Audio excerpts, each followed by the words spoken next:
Halo teman-teman, kali ini saya akan membahas drama Korea yang berjudul Buried Hearts. Jadi drama ini diperankan oleh Park Hyun Sik sebagai So Dong Ju. Dia merupakan kepala kantor sekretaris ketua Daesan Group. Nah, dia ini dikenal sebagai pria Daesan karena sosok hidup dan matinya hanya untuk kepentingan perusahaan.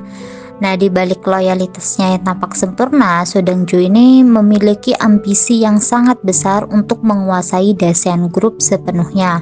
Dengan strategi licik dan keputusan berani yang tidak jarang mempertaruhkan posisinya, So Dong Ju ini siap mengorbankan segalanya untuk meraih kekuasaan di Daesan Group ini.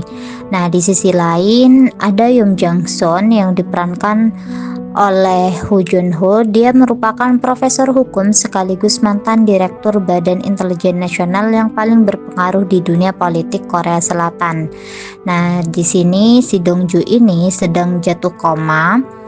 Jadi dia memiliki sebuah alergi yang membuat dirinya itu menghadapi krisis dalam hidupnya gitu. Jadi dia berakhir kritis banget gitu teman-teman. Nah, si cewek ini namanya adalah Yunam. Dia merupakan kekasihnya si So Dong Ju. Jadi dulunya dia adalah kekasih So Dong Ju gitu teman-teman. Nah, di sini si Yunam ini flashback ke masa lalunya bersama So Dong Ju, dimana tangannya Yunam ini kan terluka gitu kan. Nah, di sini So Dong Ju itu ternyata mempersiapkan sebuah gelang kepada si Yunam. Jadi dulu mereka itu mau bertemu di sebuah kapal pesiar gitu. Jadi So Dong Ju ini sudah menunggu si Yunam di kapal pesiar, namun si Yunam ini tidak hadir gitu teman-teman. Dia itu tidak datang. Nah, untung saja di sini So Dong Ju itu melakukan sebuah rekaman. Nah, ternyata pada waktu itu si So Dong Ju itu ditembak oleh seseorang yang masih belum diketahui siapa gitu. Nah, pasca kejadian yang tertembak gitu, si So Dong Ju ini pun akhirnya hilang ingatan. Nah, dalang dibalik semuanya itu tidak lain adalah Yoon Jang Son yang tadi itu, yang merupakan profesor hukum itu teman-teman. Nah, jadi dengan kekuasaannya yang tidak terbatas, ia mempermainkan nasib orang-orang demi kepentingan pribadi layaknya boneka. Jadi dia itu hanya memikirkan uang dan kekuasaan.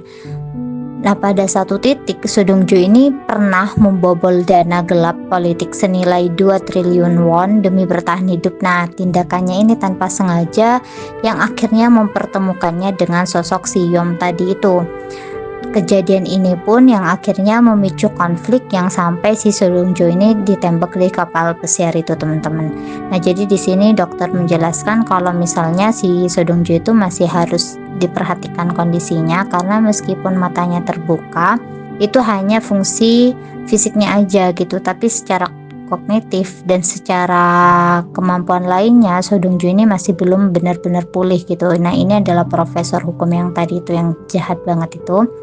Jadi So Dong Ju ini sudah dipindahkan ke unit perawatan intensif gitu teman-teman. Nah, di sini si Eunam ini sebenarnya dia sudah memiliki suami, namun di sisi lain dia itu masih belum bisa move on dari si So Dong Ju gitu. Makanya di sini dia khawatir banget ketika tahu kondisi So Dong Ju itu dalam keadaan yang sangat kritis. Nah, jadi di sini si So Dong Ju itu sudah tahu kalau misalnya hidangan yang ada di depannya itu mengandung kayu manis, sedangkan si So Dong Ju ini sangat alergi dengan kayu manis gitu teman-teman. Bahkan dulu So Dong Ju ini sempat hampir meninggal karena alergi tersebut gitu, dan itu sudah dikonfirmasi oleh si Yom itu, si tua tadi itu teman-teman. Nah, dia itu meminta diselidiki ke anak buahnya apakah benar So Dong Ju itu pernah hampir meninggal karena alerginya, dan itu adalah benar. Makanya ketika makan malam di hidangannya itu disediakan hidangan yang ada kayu manisnya, dan misalnya si So Dong Ju itu tidak mau makan, berarti ingatannya itu sudah kembali gitu teman-teman. Itu sebenarnya hanya untuk menguji si So Dong Ju ini. Namun karena So Dong Ju ini tidak mau penyamarannya itu terbuka, jadi dia itu sudah ingat gitu pasca tembakan itu. Dia itu sebenarnya tidak hilang ingatan, tapi dia hanya ingin mengalihkan perhatian orang-orang di sekitarnya untuk mengungkap sebuah kasus pembunuhan kakaknya gitu teman-teman. Jadi dia itu juga ada maksud tersembunyi. Akhirnya dia mempertaruhkan nyawanya untuk makan hidangan yang mengandung kayu manis itu, dan akhirnya dia jatuh seperti ini gitu. Di sini si Unam ini berusaha untuk melakukan pertolongan pertama. Dia melakukan CPR berkali-kali. Dia juga disaksikan oleh suaminya langsung. Si suaminya ini sebenarnya sangat menyayangi Unam gitu teman-teman, tapi dia juga tahu kalau misalnya dulu Dongju pernah dekat dengan si istrinya ini. Nah di sini si Unam ini masih mengira Dongju itu hilang ingatan, namun dari gerak-geriknya si Dongju itu terlihat bahwa dia sangat merindukan si Unam.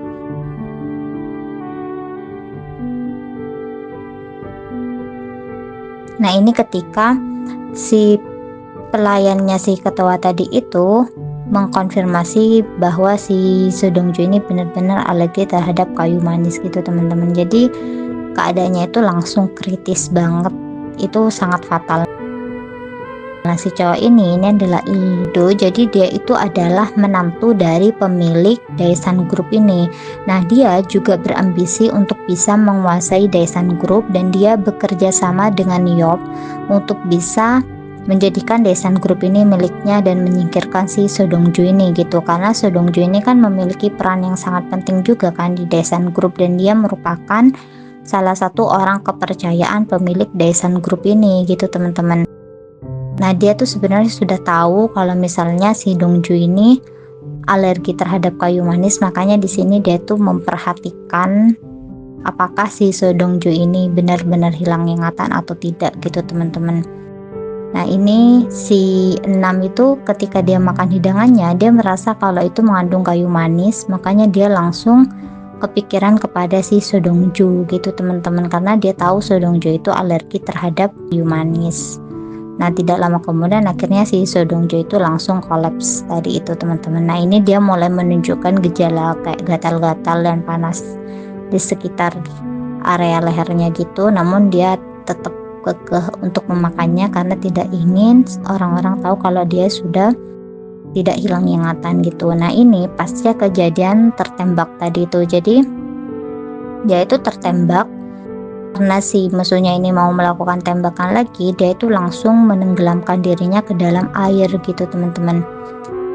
Dan akhirnya dia ditolong oleh nelayan di sekitar tempatnya tenggelam itu. Namun sepertinya si nelayannya itu juga ada kong kali kong dengan Yom, karena dia mau menyuntikkan sesuatu kepada si Sodongju ini teman-teman.